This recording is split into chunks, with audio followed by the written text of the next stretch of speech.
Bonjour, je suis donc Thierry Aignard, je travaille au sein d'une collectivité territoriale, donc ça va, euh, voilà, ça va être forcément axé collectivité territoriale, un retour d'expérience. Alors on a, dans les propos précédents très intéressants, on a parlé de ce qui arrive, un peu de ce qui s'est passé, mais surtout ce qui arrive. Et mon retour d'expérience, c'est on va déjà essayer de voir comment, dans une collectivité territoriale, enfin, dans des collectivités, je ne parle pas au nom de ma collectivité en particulier, hein, je parle dans le réseau des RSSI et des correspondants informatique et liberté qu'on peut avoir dans les collectivités. Le retour d'expérience sur ces règlements, comment on les prend, comment on les applique ou pas, et comment on arrive à les faire passer. Donc il y a beaucoup de règlements ou de textes qui sont présentés. Là, on n'a pas le temps de tous les balayer. Je vais donc dans l'ordre vous parler du RGS, puis un petit peu de IDAS. Ce n'est pas forcément du règlement, mais le travail prodigieux que peut faire l'ANSSI, on en a parlé tout à l'heure. Certains ont des livres de chevet, moi j'ai des sites de chevet. C'est l'ANSSI et la CNIL qui ont vraiment des sites bien documentés et sur lesquels on peut trouver déjà pas mal de choses avant de gratter ailleurs. La PSSI de l'État, voilà, qui est un texte aussi porté par l'ANSSI. Le RGPD, forcément. Je suis désolé, on a dit qu'on n'en parlerait pas, mais je ne vois pas comment on peut faire. On est conditionné de toute façon tous les jours. Et puis, rapidement, une conclusion. Donc, l'objectif du RGS c'est de renforcer la confiance des usagers dans les services électroniques mis à disposition par les autorités administratives, en particulier les collectivités territoriales et les autres administrations. Alors, plusieurs versions, hein, la version 2010, un peu lourde, enfin même très lourde. Il faut voir quand même que les annexes du RGS V1, c'était 17 documents très techniques. Vous plongiez là-dedans, on parlait tout à l'heure de site de chevet, et là c'est assommoir. La version 2 a permis d'améliorer les choses, de permettre d'avoir un support aussi pour aller expliquer aux managers ou aux managers, parce qu'en gros, c'était pas la peine d'aller avec les documents techniques. Et puis, on parle d'une V3 qui arrivera bientôt. Donc, les enjeux pour les collectivités territoriales, c'était justement d'intégrer la démarche d'analyse de risque derrière le RGS V1. Il y avait cette démarche qu'on n'a pas forcément dans les collectivités, hein, qu'elles soient... parce qu'il y a beaucoup de collectivités, donc heureusement aujourd'hui, moi j'ai la chance de travailler dans une grande collectivité qui se donne des moyens. Les petites collectivités, on verra tout à l'heure, ça leur posera d'autres problèmes. Donc c'était aussi d'intégrer cette analyse de risque, d'organiser l'homologation des téléservices. C'est là où il faut s'approcher des managers et de leur faire comprendre la problématique des risques et de la problématique juridique face à ces risques pour le citoyen.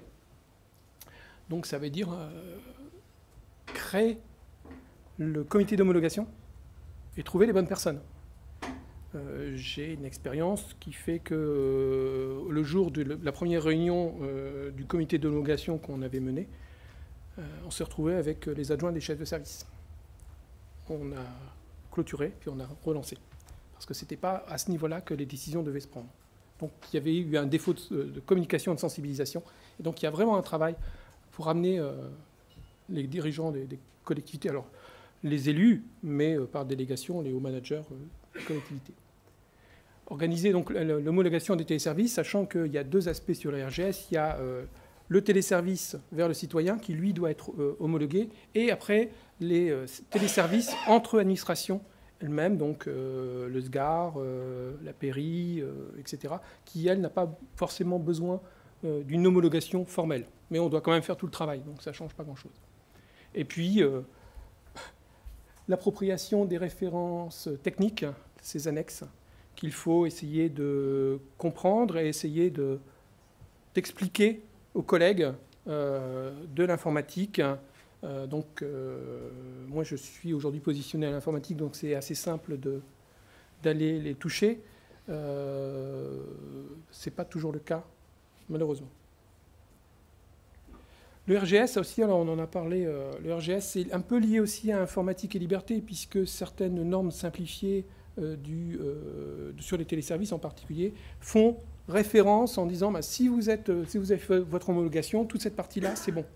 Donc c'est des règlements qui sont un peu croisés. OK, donc IDAS, ça nous touche un peu moins.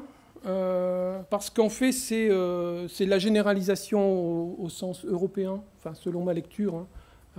Je ne suis pas un juriste émérite, mais c'est une transposition européenne du RGS, sachant que le RGS même va un peu plus loin.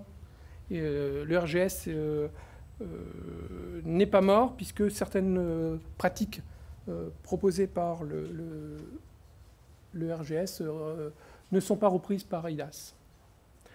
Donc nous, on a l'enjeu pour nous, donc 2014, hein, la date de publication, avec une applicabilité en 2016 au maximum. Et puis des périodes transitoires, on en a parlé tout à l'heure.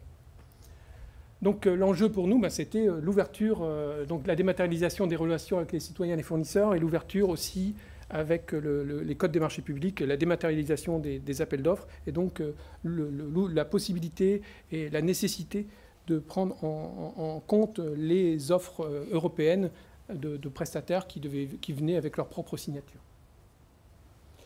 Et puis, donc, comme je disais tout à l'heure, un complément au RGS. Bon, voilà. Donc le IDAS, c'est... on n'en a pas...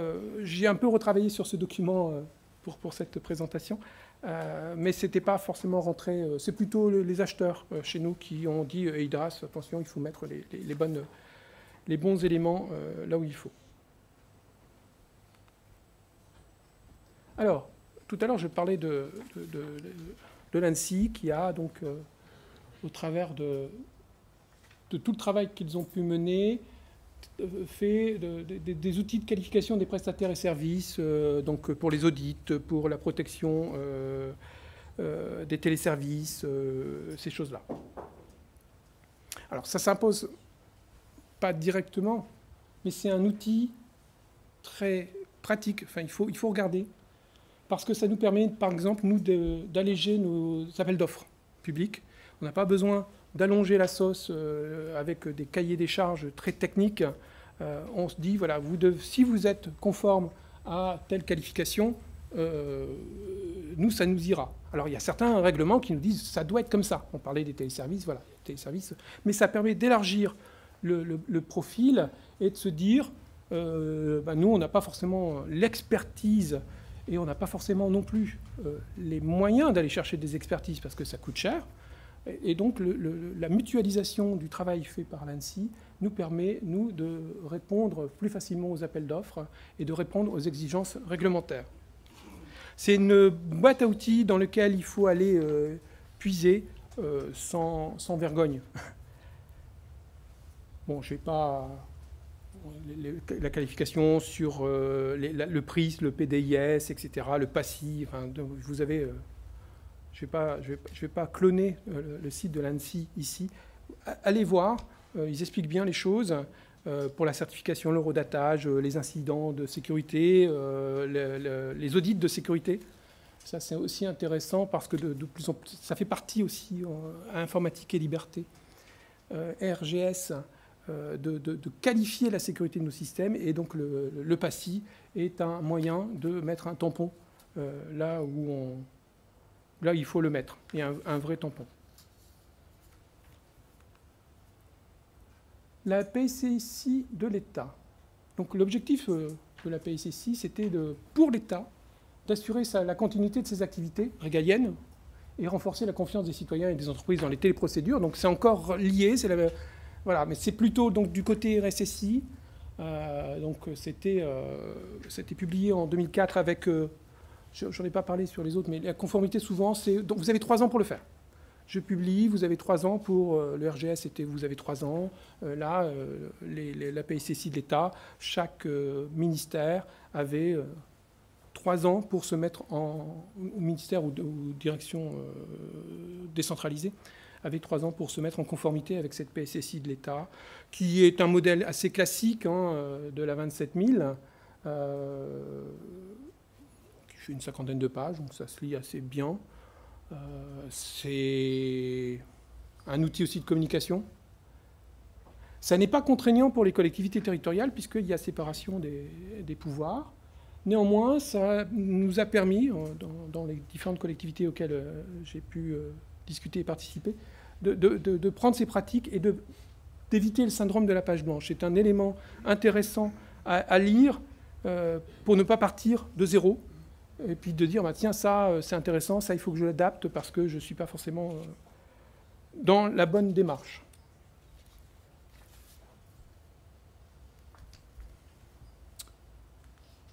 Forcément, le RGPD, on arrive...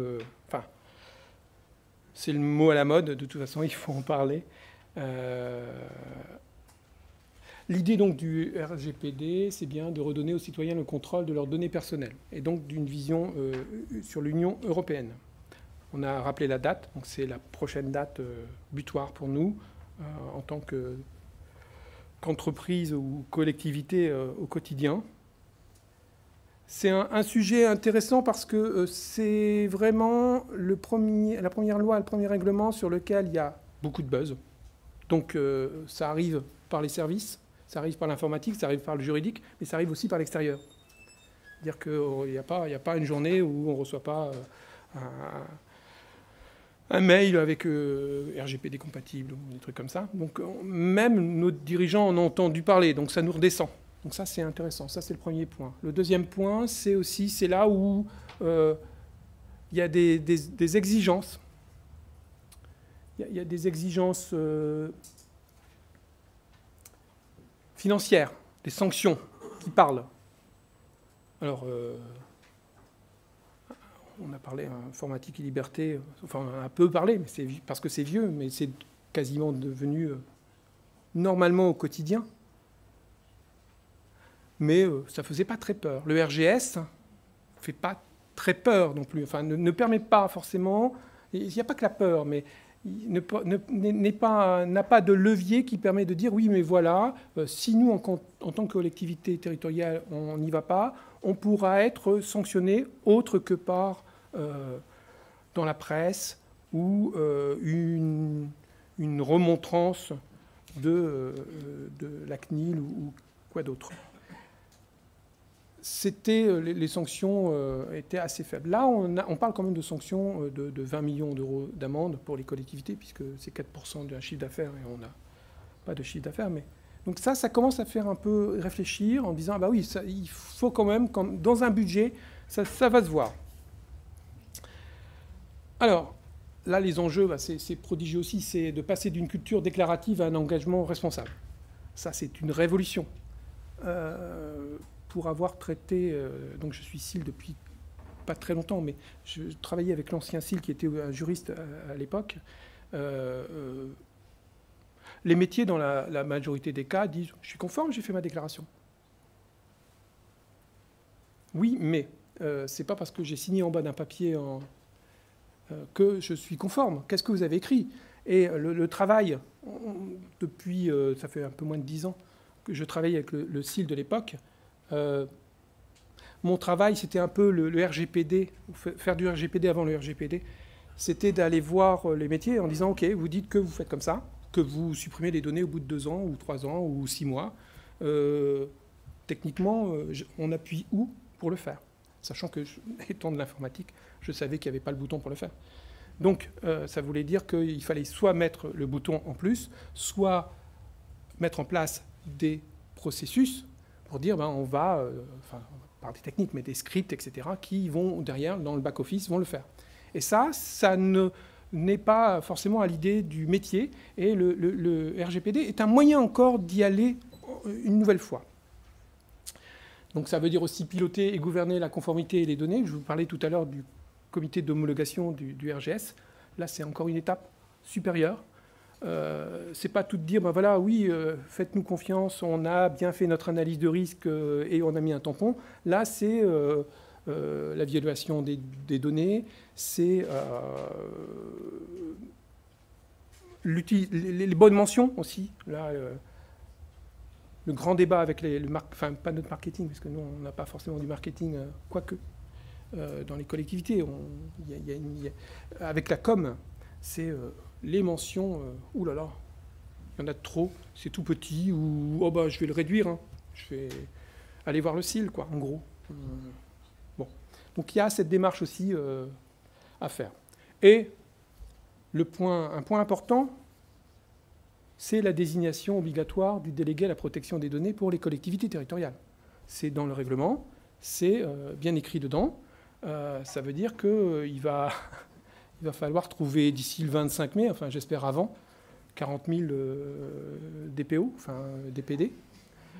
Il y a d'autres solutions, hein, travailler par contrat de service avec des spécialistes ou de les mutualiser par les intercos, etc. Mais rien que ça, alors j'ai repris les chiffres de la CNIL.